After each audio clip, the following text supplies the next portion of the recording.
Good evening সবাইকে। আজ আমি চলে এলাম কিছু বানান শুদ্ধ টিপস নিয়ে, যে টিপস ক্লাস 5 থেকে 9 অবধি, এমনকি শিশু থেকে বড় অবধি সবার কাজে লাগবে। আমরা শুরু করছি বানান শুদ্ধর কিছু টিপস নিয়ে। ভিডিও শুরু করার আগে তোমাদের একটা কথাই বলে রাখি, প্লিজ তোমরা সাবস্ক্রাইব করো আমার চ্যানেল, যাতে আমি পরবর্তী ভিডিও বানানোর একটা ইন্সপিরেশন পাই, তোমাদের জন্য আবার নতুন করে ভিডিও বানাতে পারি। তাই অবশ্যই সাবস্ক্রাইব করো আমার চ্যানেল এবং সঙ্গে থাকো।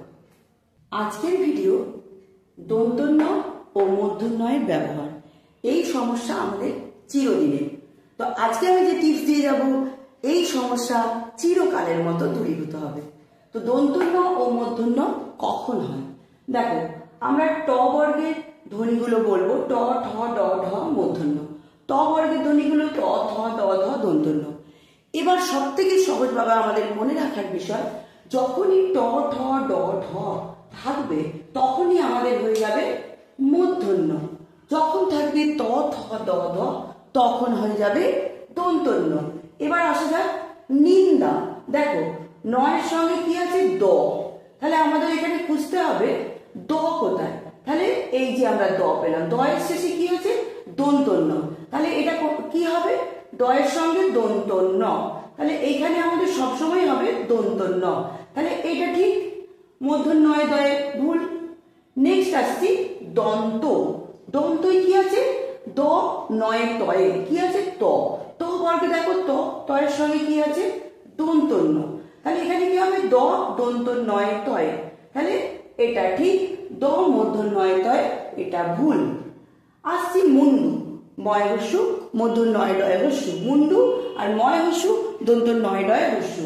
কোনটা ঠিক কোনটা ভুল? তাহলে প্রথমেই আমাকে ডটা খুঁজতে হবে। ডটা কোথায়? এখানে ডয়ের সঙ্গে কি হবে? মূর্ধন্য। তাহলে কি হবে? ময় হস্যু মূর্ধন্যয় ডয় হস্যু, মুন্ডু ময় হস্যু দন্তন্যয় ডয় হস্যু, একদম ভুল। নেক্সট আসছি পণ্ডিত। প মূর্ধন্যয় ডয়, তাহলে কি আছে? ড। ড কোথায়? এখানে ডয়ের সঙ্গে কি হবে? মূর্ধন্য। তাহলে এখানে কোনটা ঠিক হবে? প মূর্ধন্যয় ডয় হস্যি ত পণ্ডিত, না প দন্তন্যয় ডয় হস্যি ত পণ্ডিত। এটা ঠিক, মূর্ধন্যটা ঠিক, এটা ভুল।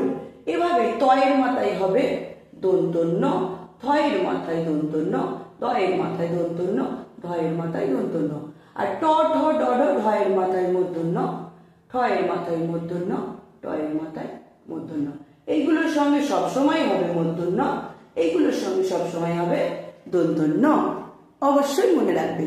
পরবর্তী ভিডিও আনবো আমি, বেশ লং ভিডিও, যাতে তোমাদের পুরো ব্যাপারটা ক্লিয়ার হয়ে যায়। তার আগে বলে রাখি, একটা ভিডিও বানাতে অনেক পরিশ্রম হয়, তাই তোমরা অবশ্যই সাবস্ক্রাইব করো আমার চ্যানেল, যাতে পরবর্তী ভিডিও বানাতে পারি।